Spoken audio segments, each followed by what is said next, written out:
মাধব, যারা আমায় এড়িয়ে চলে, আমারও কি তাদের সাথে ঠিক একই রকম আচরণ করা উচিত? না সখী, তাদের এড়িয়ে চললে তো তুমিও তাদের মতোই হয়ে যাবে। কিন্তু তারা তো আমার কথা একটুও ভাবে না, যেন আমার কোনো অস্তিত্বই নেই। তাহলে তুমি তাদের জন্য নিজেকে কষ্ট দাও কেন?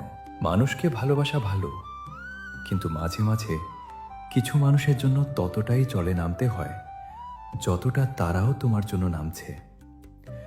তুমি যদি একাই তাদের জন্য 7 সমুদ্র পার করে দাও, আর তারা যদি করতে পেরেও তোমার জন্য 1 হাঁটু জলেও না নামে, তাহলে সেই স্থান বা সেই সম্পর্ক তখনই ত্যাগ করা উচিত। তাদের কথা মাথা থেকে কিছুতেই বের করতে পারি না। বারবার শুধু মনে হয়, কেন কেন এমন করলো। খুব মনে পড়ে তাদের।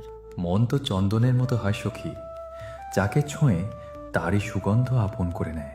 কিন্তু তোমার চন্দন হওয়ার কোনো প্রয়োজন নেই সখী, তোমাকে প্রদীপ হতে হবে, যা অন্ধকারের মধ্যেও নিজের আলো দিয়ে পরিচিতি তৈরি করে। যখন মানুষ বুঝতে চায় না, তখন আমাদেরই তাদের থেকে দূরে সরে যেতে হয় নিজের ভালোর জন্য, বুঝলে?